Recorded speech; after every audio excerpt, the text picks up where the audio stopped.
welcome to part 3 of 5. We're talking about simplified structure. So you need in front of you a copy of this organizational chart. And then you also have available to you some paper and pens to take notes. So we're going to start off with our book of discipline. This is kind of the boring stuff, but I need you to know that what we're doing is totally legal in the United Methodist Church. We're not going rogue. This is something that other churches have been doing for 20, 30 years now, or at least some version of it. There are multiple versions. But paragraph 243 of our book of discipline says that the local church shall be organized so that it can pursue its primary task and mission in the context of its own community. In carrying out its primary task, it shall be organized so that adequate provision is made for the following basic responsibilities: programs of nurture, outreach and witness, effective pastoral and lay leadership, financial support, facilities, full obligations, utilizing resources of the district and annual conference, creating, maintaining document records, and in all of that, seeking inclusivity. So those are kind of the goals of how a church should be organized. The purpose of organization is to make sure that these things happen. And there is a particular way that the Book of Discipline says churches should organize in order to achieve these things. Next slide. So this is what we might call the legacy UMC organizational structure. This is what most United Methodist churches have, and it's what we currently have. So there is a church conference that convenes once a year to do the business of the church that the conference needs us to do. We have a church council that is made up of representatives of ministries in the church, and meet every month. We have a committee on pastor staff parish relations, and they meet once a month to do kind of the hiring, the firing, consultation on pastoral appointments, as well as like evaluations on there. We have a board of trustees. Legally, they are the ones who are like the legal representatives for the church. Anything legal, they take care of it. If it's insurance, if it's state papers of incorporation, I don't know if I got that phrase right. If we ever got sued, all legal things, if you buy property, goes through trustees. And they also are responsible for our capital funds and endowment funds. We next have a finance committee, committee on finance. This is made up of all of our staff members. Some are paid and most are not paid. So our bookkeeper, our treasurer, our financial secretary, our counters, they're kind of all part of the finance committee group, as well as some of the other church officers. So like our annual conference representative, delegate member goes to that, or can. Some of the chairs of the other committees, they're on that committee too. And then last, we have a committee on nominations and lay leadership development. That committee has two jobs. One is to recommend leaders for the next year church leadership slate, as well as to develop leaders, both existing leaders and potential leaders who are coming up, to resource them, help them with training opportunities. Most churches don't do a lot of the second part. We're really good at the first part, not so much the second part. So that's our legacy structure. That's what we have currently. It's what most United Methodist churches have. And it was designed during an era when everyone was on an organization, and all you had to do was funnel people to a committee, and like, you're going to do ministry on a committee. Well, ministry doesn't really happen in days. And sometimes the process of sending one decision to all these groups is very cumbersome, because the Book of Discipline says you have to have all these things, and it tells you very clearly who has to be on all these things. And it doesn't explain very well how they relate to each other. So in some churches, the council is like over SPRC, trustees, and finance, and in some churches, they're all parallel to each other. and some churches don't know, and in many churches, one person has a very different idea than another person. And then your laity just don't know who to go to when they have an idea. And leaders on these committees often don't know what authority they have, and so they just pass a decision around every committee just to make sure everyone's. It's difficult. It's clunky. Maybe there's a better way. So, next slide. There is a paragraph in our book of discipline, number 247.2. There came a time when there were some churches who were, you remember that life cycle of the church? Growth, decline, death. There were some churches who were so close to death that they did not physically have enough people on their membership list to fill every committee.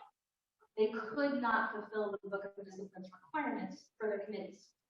So there was a proposal made to General Conference to allow some kind of other model. So this paragraph says, when the membership size, program scope, mission resources, or other circumstance so required, the charge conference may, in consultation with and approval of the district superintendent, modify the organizational plans, provided that the provisions of paragraph 243, which we read earlier, are observed.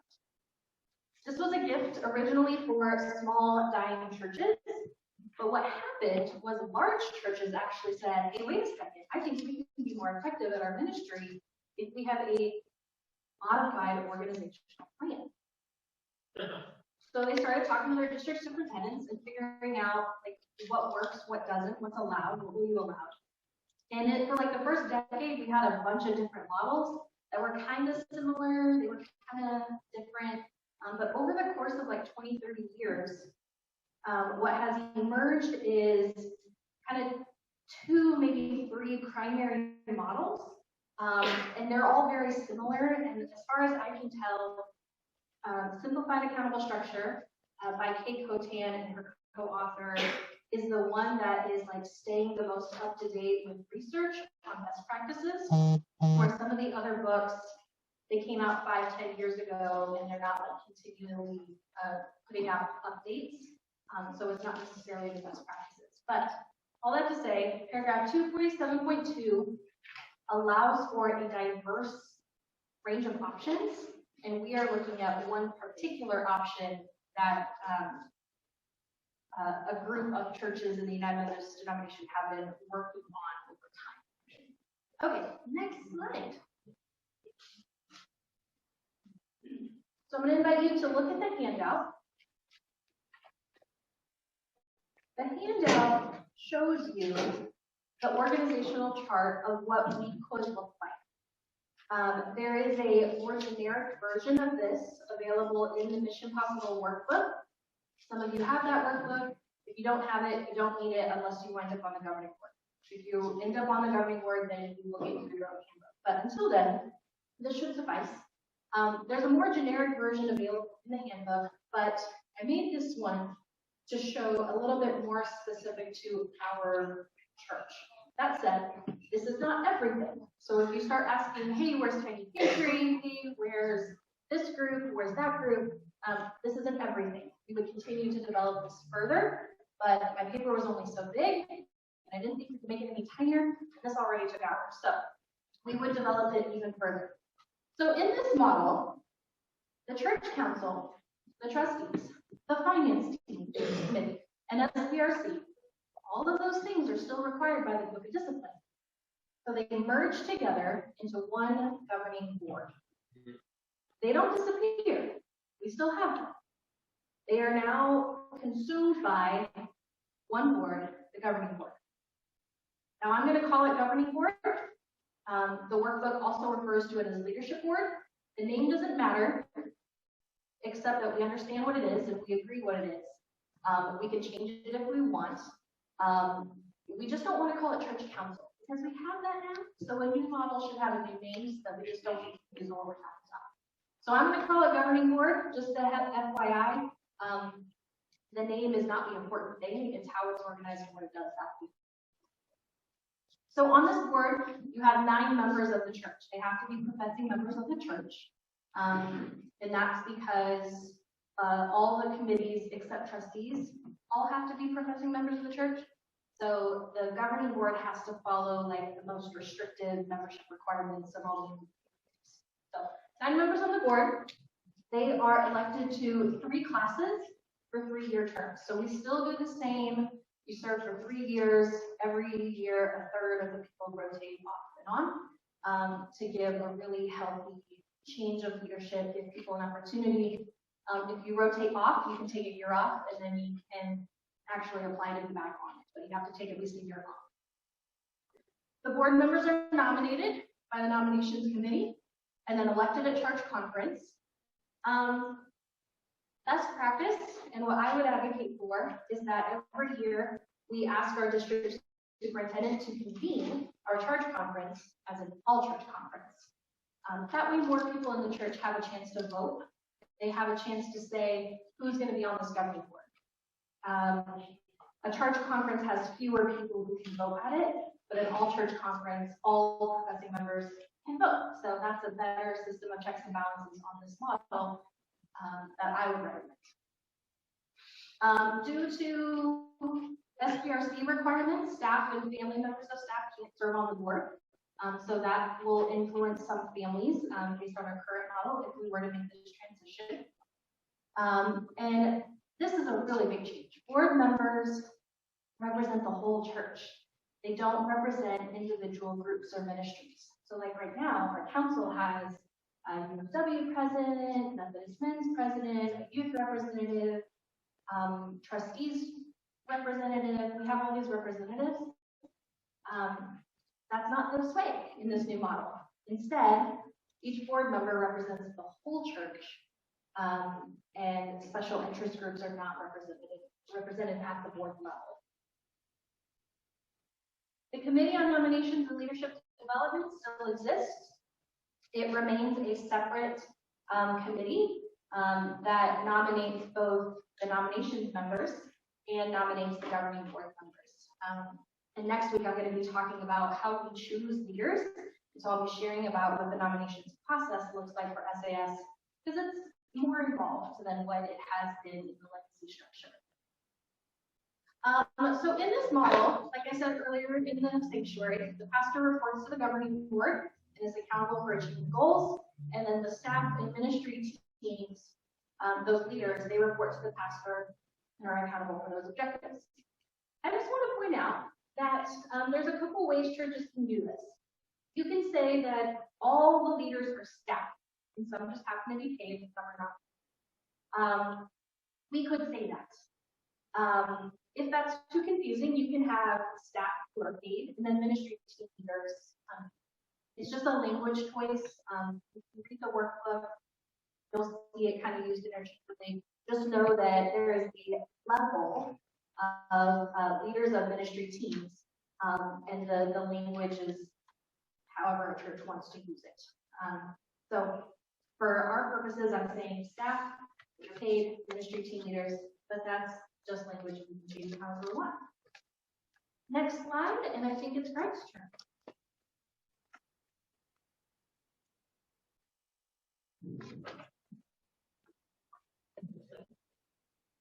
Well, Greg's going to stand over here so I can read my notes.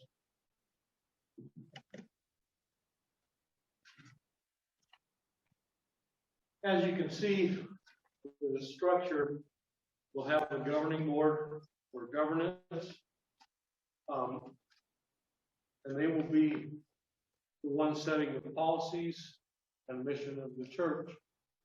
I hate this thing. Maybe I just stay with it. Next, we have the leadership, which is the pastor, and the team, spiritual team leader, and the vision caster. The management is your staff and ministry leaders. And then fourthly, we have the ministry, which is the congregation, the outreach to the community. This style of church government is to change our focus to what our charge is as Methodists, is we're to make disciples. We're not here to paint the building, to keep the floors mopped. We're here to bring people into the church. And this structure lets the church governing board set those ministry or areas that we need to work on to bring more people into our church, or to help our local community. So by doing this, then the governing board will have goals that are very achievable, but then everyone below the governing board, it's their responsibility to make sure that those goals are met. If they're not met, I'm moving to Idaho, so I don't.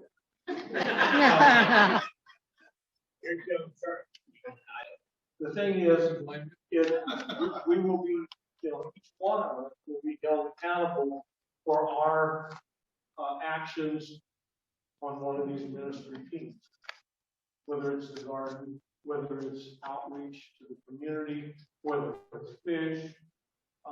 So each one of us, if we fail in our mission, we're accountable for that, which is the way it should be. So if you look at the different things that come up, I've marked a few pages here in the workbook. By doing this, we remove the bottlenecks from the decision-making process.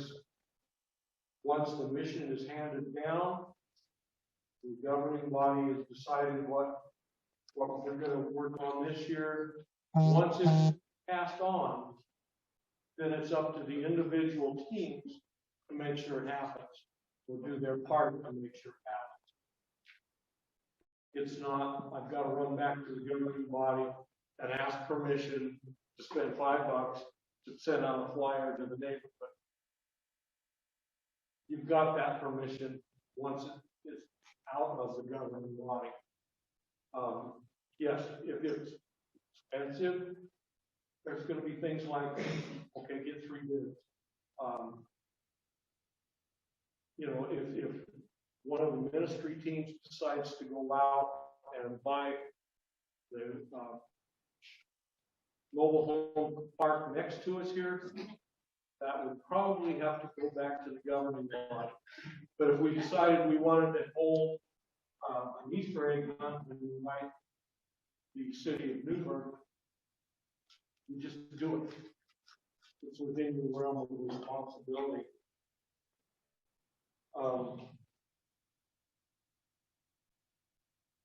So anyway, the leaders of each ministry area are going to be responsible, and they're going to make their team responsible for each other. So as it goes back, then it all reverts back up the line from the ministry team back to the management to the leadership, and leadership to the governance board.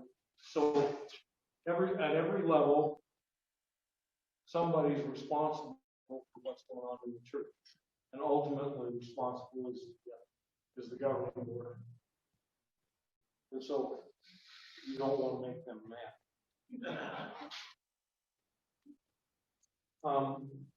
One of the things in the first book I read was that they tried to put this in put it in a neat little category so you understood. They use sports teams as their example. And so you have a professional sports team. You have the owners, people in the head shed that have nothing to do with sport other than their bosses who tell you what their goal is. Well, in the sports team, their goal is to win games, which is the more games you win, the more money you make. But it goes down, it's the same idea. You have a governing board, then you have your coaches and all this behind the scenes people, and then finally it gets down to the players on the field. So it's the same idea, I don't see us as a professional football team, but it's getting us to the same idea. I was going to use government as an example, and then I thought, well, there's too much fighting going on there, so that probably wouldn't be where we want to end up.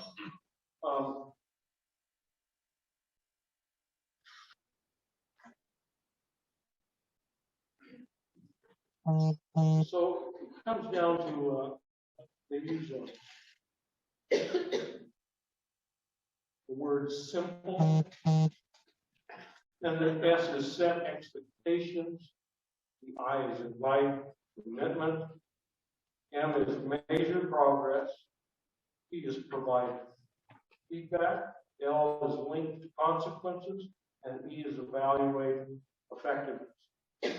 And that pretty much, you know, it goes back to my high school days and to the KISS thing, keep it simple, stupid. Same idea. Let's see if we can't simplify this, make it easy for everyone to understand. And hopefully I haven't confused you too much this morning. We'll have questions at the end, but I'm going to turn it over to Julie now, and so I don't worry anymore. Thank you, Greg.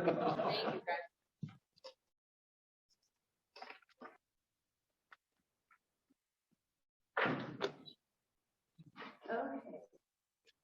I am currently the chairperson for our current board of trustees until the end of this year. I took that over from Greg, so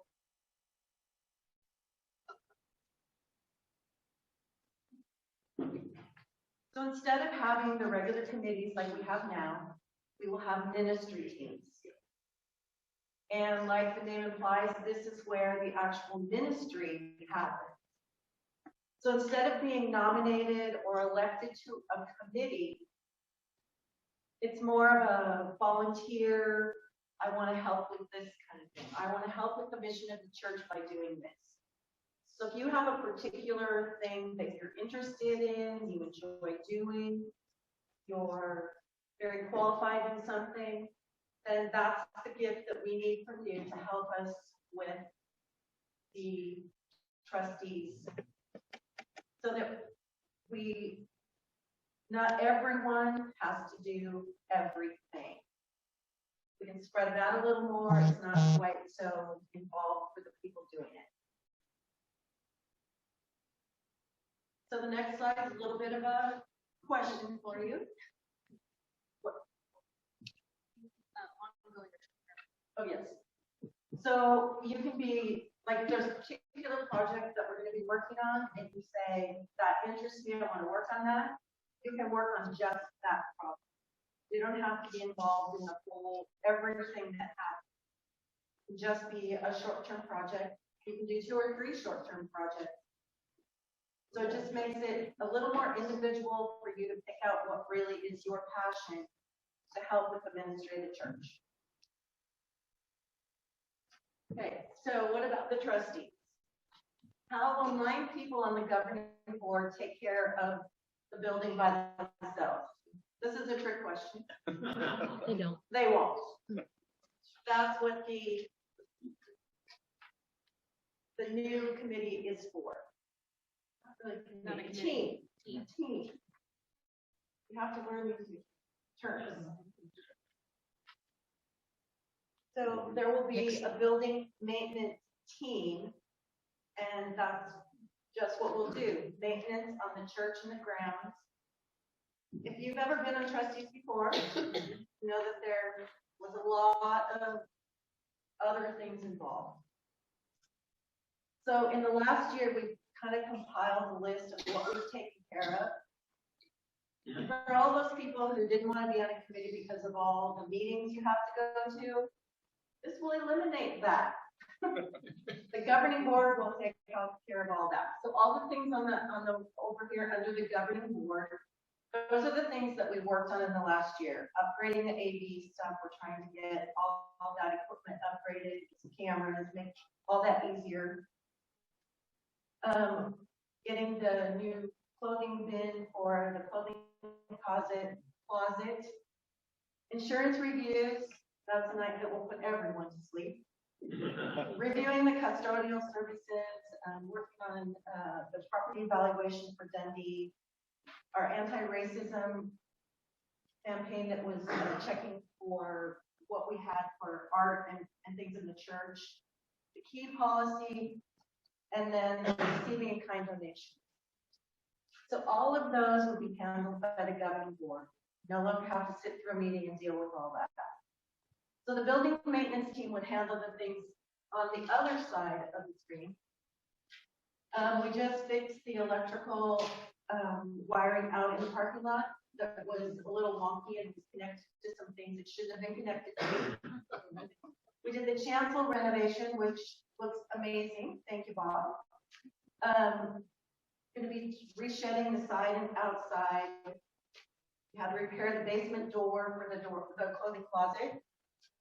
Things like the towel dispenser, bark desk, seeding and mowing the yard, the bus and tractor maintenance, budget requests, concrete floor in the shed. We redid the border on the playground, done some weeding out there, cleaning off moss on the roof, tree trimming. We installed some new heating and AC units in the office, the garden irrigation system, and then we're dealing with a bird that got into the nursery and classroom back here and did what birds do. So we worked on that yesterday. There's ongoing work doing on that. So if you say you like working on painting, if we have to paint after we reside the shed, it needs to be painted. Painting is something you enjoy. That's a project that you could do. You could just work on that and you're done. So it makes it a little easier to spread it around rather than just a certain core of people having to take care of everything. It just gives everyone an opportunity to step up and give us some help.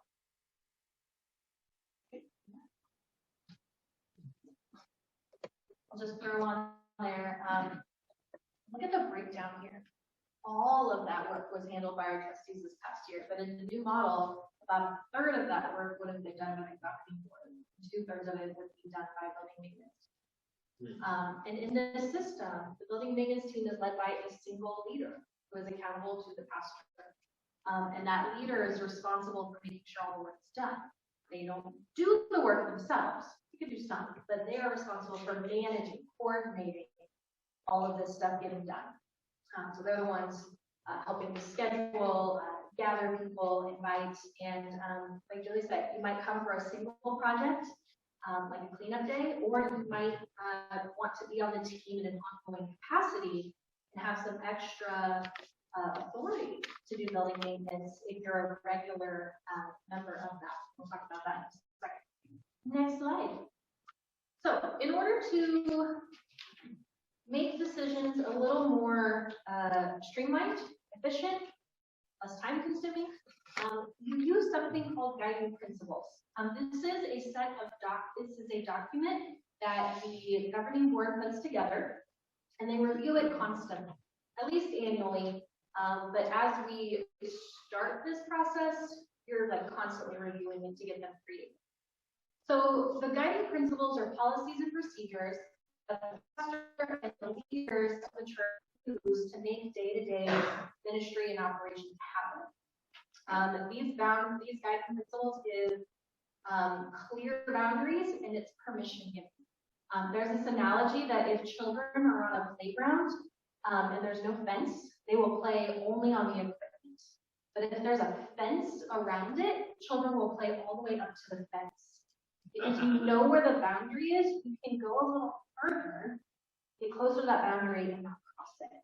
But if you don't know where your boundary is, you're not going to take the full advantage of all that you can do because you don't want to violate a boundary, right? So we want to make them really clear. These are the things that keep the governing board from managing ministry.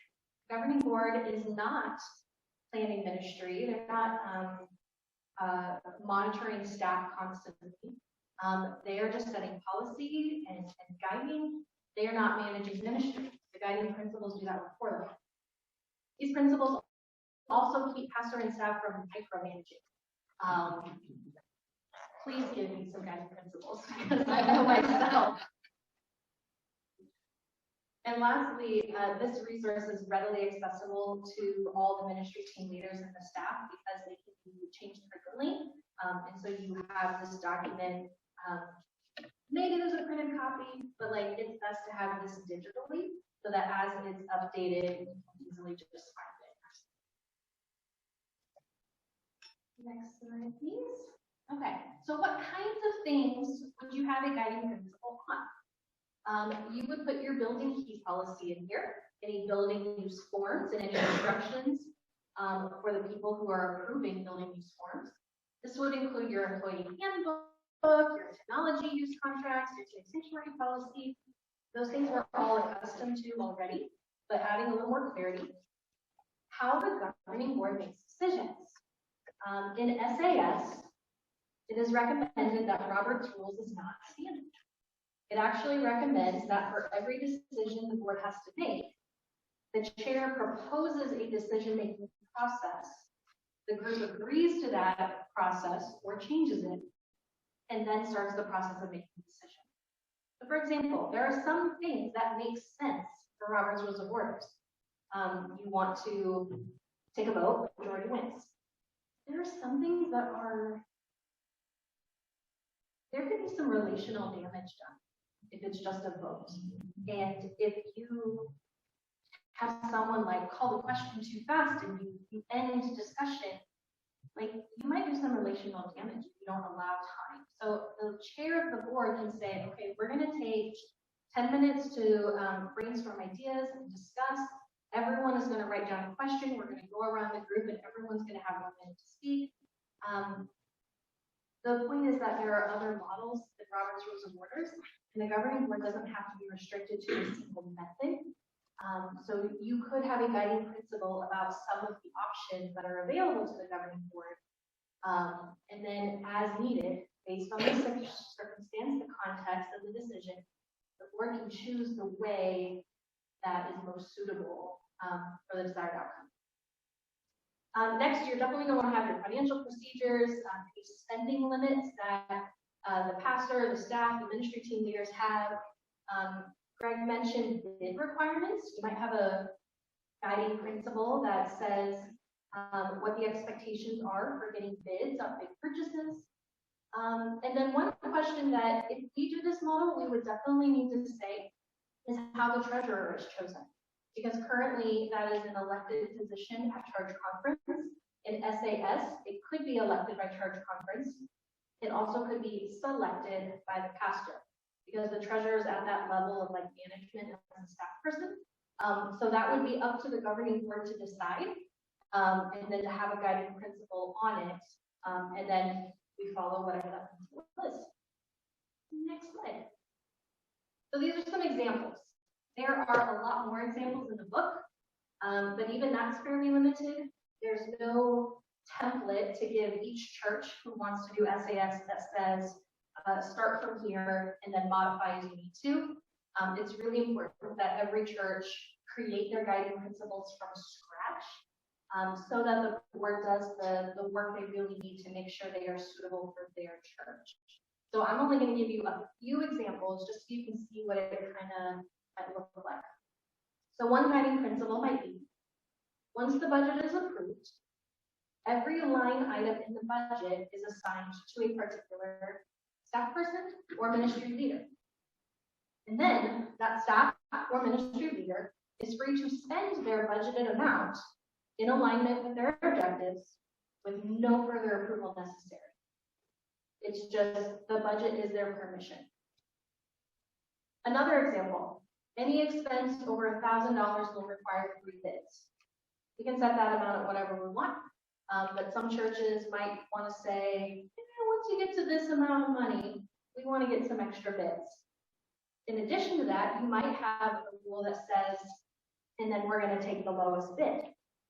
Some churches have a special relationship with a local business, and they say, as long as the local business is within 5% of the lowest bid, then we want to go with our local person. It may not be the cheapest, but we want to prioritize that relationship over the dollars. We can set whatever rules we want. Another example, the building maintenance leader, who has a lot of authority, can purchase supplies up to $500 using the church credit card, so more authority, they would have their own church credit card, without prior approval. They still got to do it within the budget, but we can say you're good up to X amount of dollars. A building maintenance team member who is under the guidance of the team leader, who has a little bit more authority than the person who just shows up to paint on one day, a trusted member of that team on an approved list, they can purchase supplies up to, say, $100 from, say, Ace Hardware, where our church has an account, without prior approval. So that when a team member comes in and sees, oh, the light's out, they can just go down to Ace Hardware, get the thing, come back, and trust that it'll be taken care of. They are authorized and don't have to wait for that permission up to a certain amount. And so you just set whatever the boundaries are, and then the staff, the volunteer laity team leaders, they know exactly what they're allowed to do. It's very clear, and they can just go do it and be super efficient at it. Another example, pastor will review staff annually using Form 7 of Employee Handbook. We don't have Form 7, but we did recently create a new evaluation for 90 days. So the 90-day staff evaluation would be in our guiding principles handbook. Another one, the office admin gets to approve the building use forms that meet the criteria, whatever the criteria is. Anything that doesn't meet the criteria then goes to the governing board for approval. You gotta just set what the criteria is and then let your staff person do their job. Don't send the building use form to 3 different committees for approval and make someone wait 3 weeks to find out, did I have a birthday party at the church? It's like, tell them that day, or at least as soon as possible. All right, next slide. Greg started mentioning some of these primary benefits of SAS that other churches have discovered. Mission is non-negotiable, and that means that someone, the governing board now, is actually responsible for the church's mission. We did a survey a couple months ago and asked, who's responsible for the church's mission? And we got like every answer possible, which tells me that either everyone is responsible or no one is. So this makes it very clear who's supposed to keep their eye on the mission and ask those questions. Are we having first-time visitors? Are we having adult baptisms? Do we have people like doing membership class? Like, what are those milestones of faith development, and are people doing them? Are we actually making disciples? How do we know? Someone has to keep their eye on that. And then because the governing board is the council, is the finance, is the trustees, is SDR, that means that they have authority over all of the church's resources and can align those resources to the mission. So we might have folks who like need to go to a doctor's appointment and want to be able to like call up a church member to take them on the church bus. Like that's a need of the community, and maybe someone's got a passion for that. But the governing board might decide that doesn't really align with our mission, and that's not a good use of our church bus resource.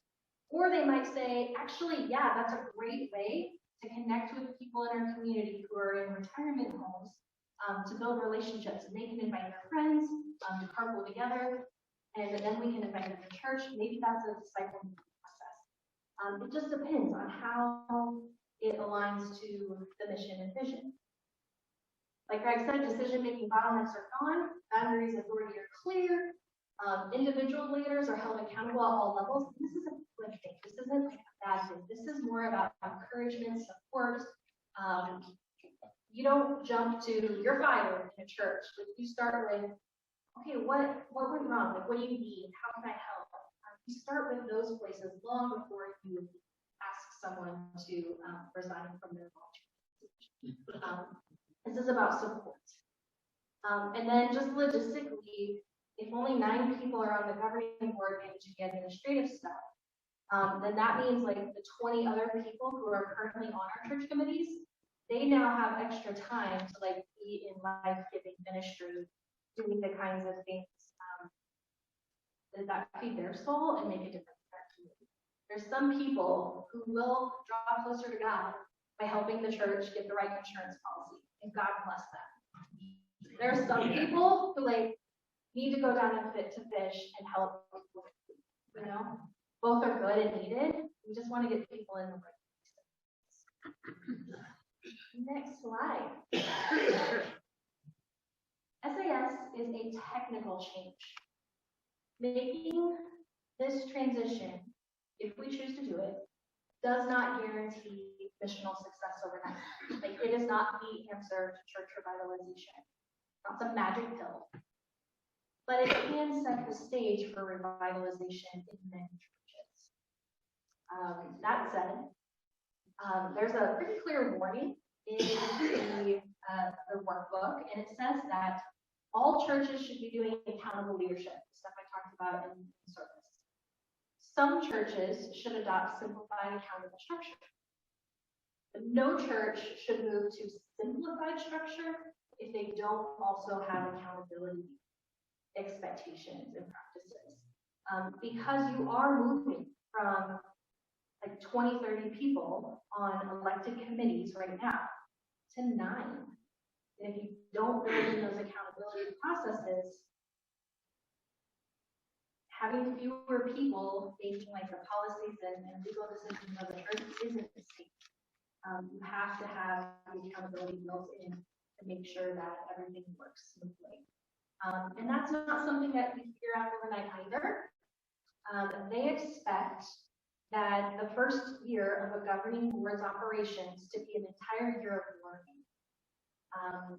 And so they recommend having a coach through that process so that a coach can watch a meeting and say, oh, no, you're getting out of your lane here. Come back. What about this? You're coached through that whole first year. And then every time there's 3 new people elected to the governing board, they have to be properly trained to serve in this model, because it's not necessarily intuitive. It's not what we've always done before. So we got to make sure we do. I think we are now ready for questions.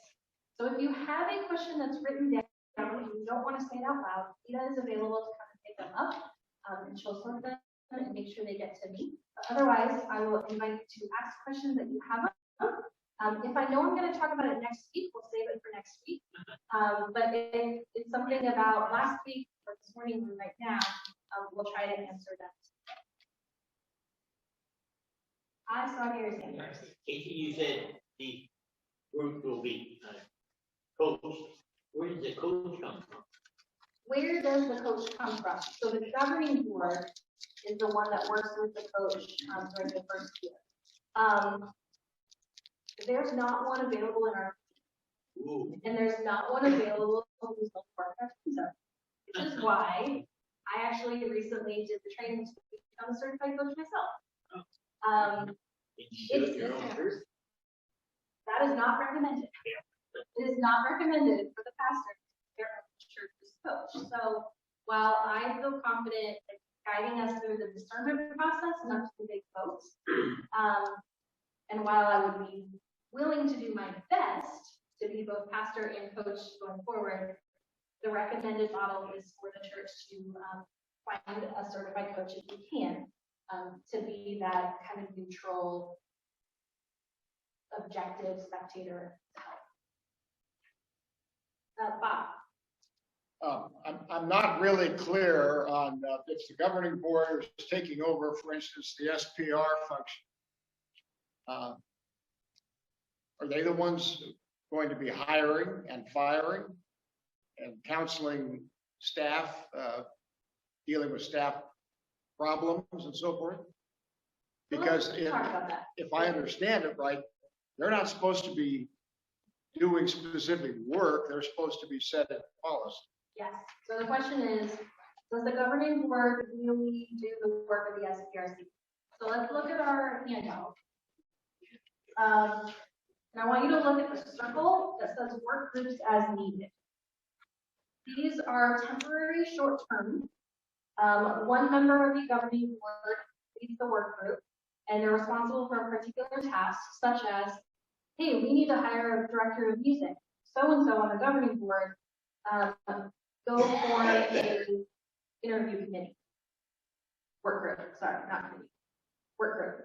So one person on the governing board would go and gather the people necessary to write the job description accurately, and then they would bring it back to the governing board for approval. They do the work, the governing board approves it, and then they would be the ones to promote it, or maybe the office staff can assist in promoting it, and then they conduct the interviews. And so the people that you want to interview the music director might not be the same people that you want to interview a youth director.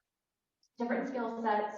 As pastor, I want to be in both, but you probably want a parent involved in hiring a youth director. You want a choir member involved in hiring the music director. So the work groups do the interviewing, and it's up to the governing board to decide. You guys either have authority to choose the person, or we want you to give us your recommendation and we'll make the final call. That's up to the governing board to say how they want to delegate the responsibility of SPRC. Additionally,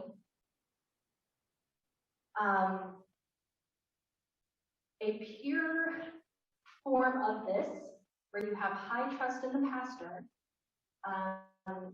and so like it's weird to talk about this in my role, but I'm trying to be objective about this. If you have a high trust in your pastor and you're holding them accountable to goals, you could allow the pastor, maybe with the work team, to do the hiring and firing. Some churches might have a guiding principle that says,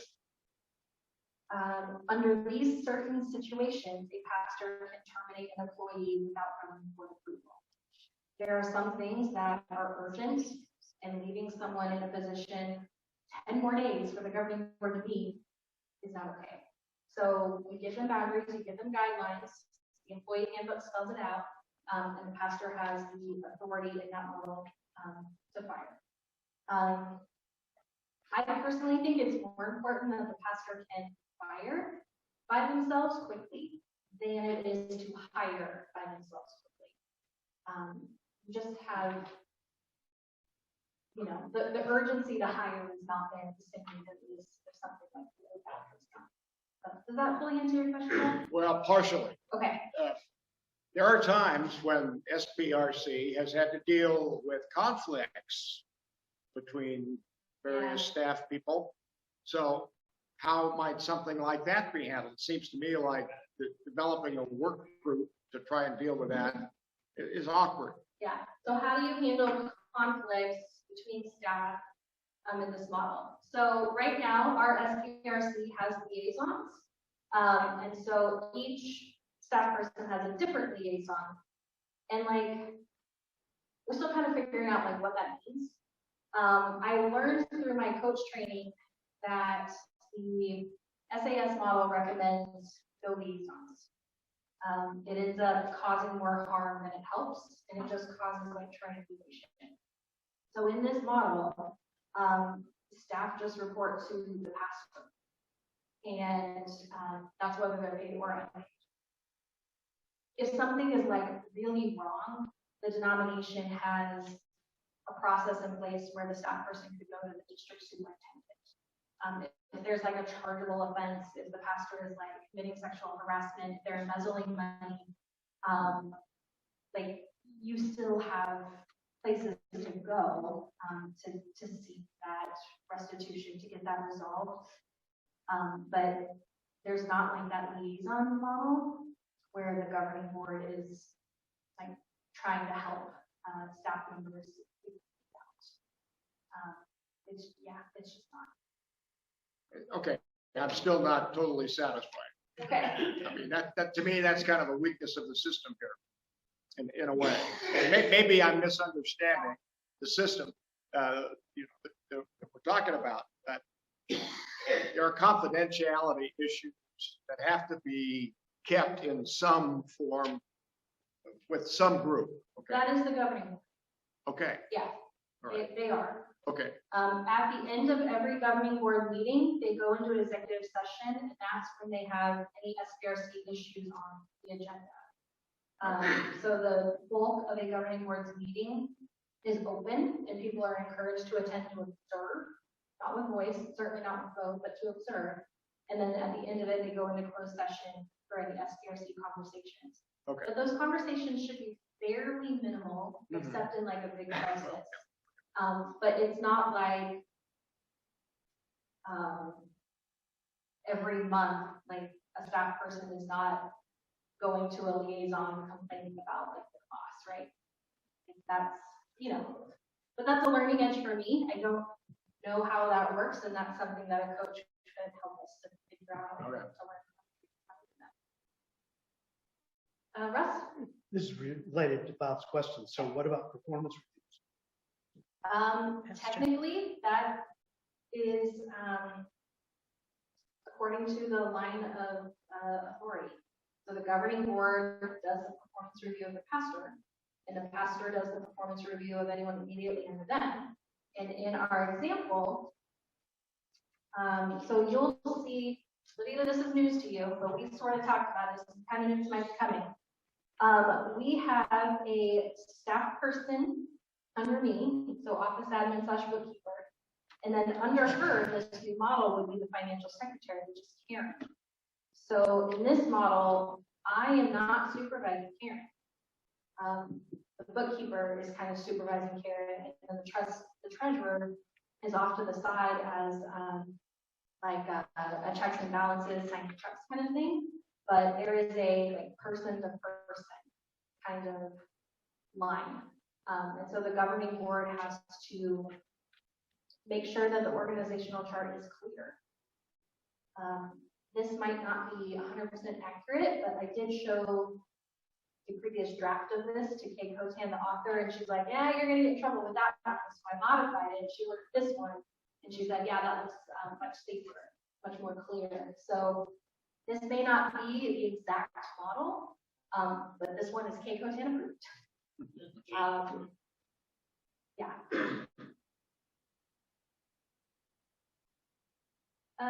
Norma. Where are those 9 people on the governing board? Are those coming from the nominating committee? Yeah, so the nominating committee will go through a process that I'll talk about next week's sermon. And they will present a slate, just like they do right now, to church conference, which we will convene as an all-church conference, and then the church members vote to approve those members. They recommend kind of having like a pipeline of like 5 people who we're intentionally investing in. We're inviting them to come observe governing board meetings. We're inviting them to serve on the work group, that kind of thing, so that they can be in that kind of small pool of people being considered to fill next year's 3 slots.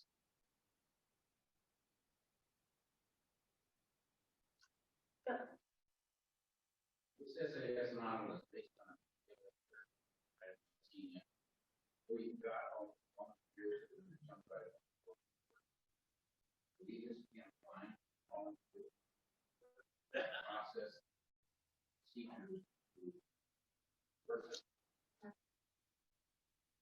I don't know that we're not, okay, so the question was, this process requires that people step up to do the work of ministry. What does a leader do if no one steps up to do that?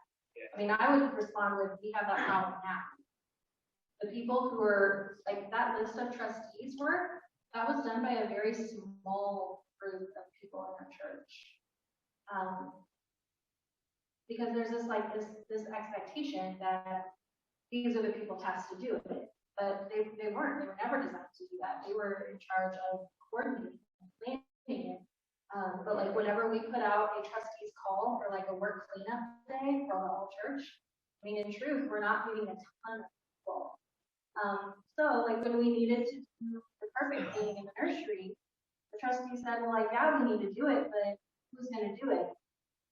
Let's just throw some money at it and see if our custodial There are some things that you just gotta outsource. If you don't have volunteer people to do it, some things you gotta pay for. It is incredible that we had someone who could take charge of our chancel remodel.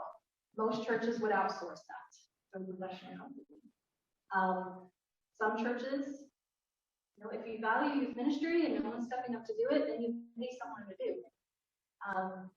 You've got to figure out what really is the need. If it really needs to be done, then someone's either got to volunteer, and if they're not, then you got to see if someone will do it for money.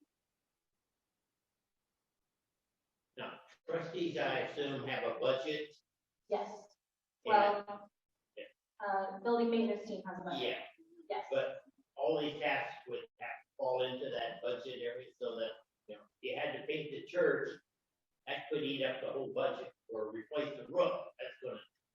So budget request is part of the annual task of the ministry team leaders. So the governing board is supposed to have like an annual meeting kind of in the fall to set some goals. And then the pastor has an annual meeting shortly after that with all the staff and ministry team leaders to plan their next year based on those goals. And as part of that planning, the pastor asks for budget requests. And yeah, you got to think through how much recycling we got to do this year. How much have we spent on utilities? Is there anything new that we want to do? So that kind of stuff is happening already. The trustees are actually the ones who do their budget requests the best. The rest of us are kind of monitoring, and that's a lot. Thank you, rest. For keeping really good eyes on the money on the trustees' accounts. But yeah, every ministry group would be expected to anticipate, to the best of their ability, their funding needs for the next year. If we expect you to produce fruit, you need money to make that happen. If we say we value music, you're not going to have a very good music program if you don't include that in your budget. So if something really is a priority, give them the resources they need to achieve the results that we expect. And if you can't achieve those results based on the budget, then you got to reassess, figure it out. Joe, did that fully answer your question before? Well, No. Okay. the problem is to go back and get it, it has enough money on all of these things and be put. We have budgets to do that, can't get on fire. Right. So, two questions there. Then how do you get it done? I've been on committees that I find it's much easier to get committee members to agree to come help. Go find somebody else on the page. Just backwards because people can't probably not. But it's much easier in my experience to get a group that is committed to this to agree to do it. Secondly, there have been times where at the beginning of the year or the end of the year, you sit down and make a budget. You come up with everything's fine and cash flow doesn't work. Now, one, you don't have the money to go out and outsource it. And two, all your committees are told you have X number of dollars people put in, you don't have to ask. What happens is cash flow, the church can't support. And I actually had an instance for the pastor's paycheck I come on to, so you have the Sunday morning off to see if we have money to cover the check. So That's a pretty extreme example. You have to hold on to a paycheck, which we're legally required to pay, to make sure the cash flow is okay. Yeah, that got to be a really dire situation. This doesn't answer that question, because you can have that situation now and you can have it in this situation. Cash flow happens regardless of organizational structure, and there are churches who do not have the money to pay for the building they have, and so they either sell their building, go somewhere smaller, or they lease something, or the building starts falling apart. There are big churches, physically big churches, small congregations, with millions of dollars of deferred payments. And one solution is just to sell it, let it be someone else's problem, and like let the congregation go do ministry somewhere else. Or they could do like a huge capital campaign if they can, or you could create an attempt to create new revenue streams. We are no longer able to rely on tithes offerings to support most churches. Churches, if they want to be like long-term sustainable, when like housing, groceries are becoming unaffordable for most families, churches have to figure out ways to create revenue streams. That might be building use. You know, if you have groups coming in and paying like rent or lease to use the building. Dundee, we're looking at having 2 like retail spaces on the first floor. That is a income generating, like a passive income source for this church in the future. There are churches getting very creative. There are churches who are like installing coffee shops in their buildings in places that make sense, and like that's generating them revenue. There are churches that are installing electrical charges for like EVs, electric vehicles. That is going to be a passive income source. Churches have to deal with that problem regardless of structure. Russ, you've got a pressing question. No, I have a comment. Okay.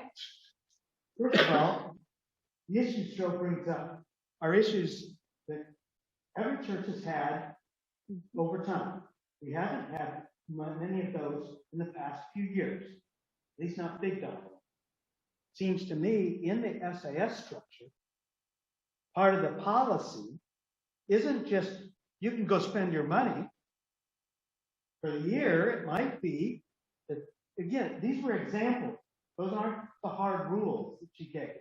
So part of the structure, the policy may be you can spend 1/4 of your money this quarter, okay? And the finance committee reports at the end of every quarter, and either says money's coming in, great, release the next quarter, or no, it's not. And we gotta re-budget and pass down new budget to the committee. So it can't be just, yes, go spend a year's worth of money in the first month without Unless some your whole further. ministry happens in the first. Exactly. Yeah. It's unless it's an exception where, yes, we're buying new sound system and we got to buy it the first month. Yeah. But those are exceptions. You still have finance people who are looking at the money every single week, every single month. The treasurer is still giving reports to the governing board about the status of our financial health. And then one of the example guiding principles that was in the workbook that I did not put on the slides was you could have a guiding principle that says if a ministry wants to spend more than X number of dollars, they have to consult with the treasurer first. The treasurer is not approving it or denying it. They're just confirming that cash flow is okay before you go out and make the expense. I saw Brenda's hand. Well, it kind of going back. I've not been in the Methodist governing system for long to see what's going on. I've been in churches that have had more of this system for a long time. And with regard to Joe's question, as far as the volunteers and stuff like that, basically your team person, they gather around them a group of people that are going to want to work basically like your committee or your team. And those are your go-to people. The idea is that you can also maybe bring in individual volunteers that would maybe not want to go paint the building, but they might know a little bit about plumbing. And so they'd like to do, help you with that or something, And so the idea is to maybe bring in people for individual jobs as opposed to overall. So these ministry teams, you should think about them as like an ongoing team. In the sense that the ministry team leader is selecting people to be on the team, like in the ongoing capacity. And that's based on their dedication, their passion, their skills. And then those are your go-to people when you do ministry. Now, if you have a really big project and you need extra people, reach out for more people for like a one-time deal. or like actively recruit people to join your group in an ongoing capacity. But like you still have a team that you work with on a consistent basis. So hopefully the phenomenon that you can get a committee person to do something and like just anyone else is like pulling teeth. Hopefully that's not the lived experience. And if it is, well, then you're gonna have an interesting sermon the next Sunday because Christian life is about service. Can you go outside of your church to get those volunteers or help? Of course. Yeah. I mean, depending on what it is, totally. Yeah. I mean, there are some things you don't want to outsource, but like, you know, if we wanted like an evangelism team to go knocking on people's doors, I wouldn't outsource that. But if you just wanted to like Paint the building. paint the building, let's recruit some George Fox students who need some volunteer hours. Oh, yeah. Good. Here. Casey, one thing that this all brings to kind of a circle is, and it's the importance of transparency in how our finances are being sourced out, how finances are coming in, how finances are, just that whole arena of what is the financial temperature of our church. And if there's expenses that we know about a year down the road, well, hey, this is what it's going to cost. We're letting you know up front. We're not going to hide this from you, but we're letting you know that this is what it's going to cost. Total transparency in future expenses and income as well. The ongoing eyes on the money leads to transparency and important decisions. And you know, I had a ministry team leader, they were a staff person at a previous church, invite someone to lead a particular youth event. And they did, and the event was wonderful.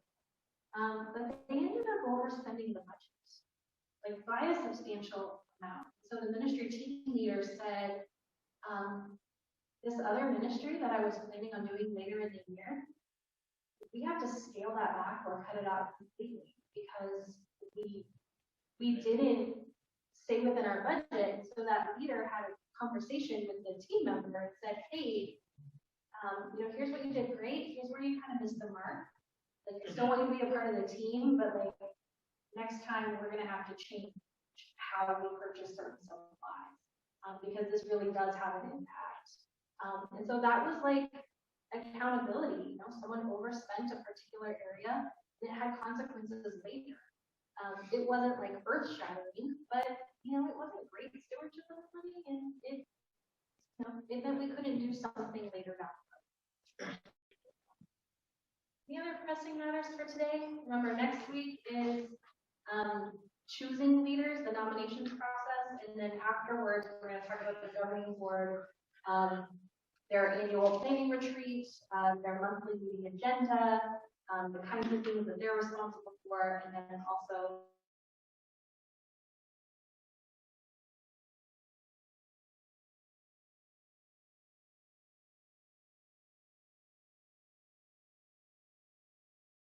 this long. There's plenty of like popcorn, veggies, and cookies left if you still need some munchies for the road.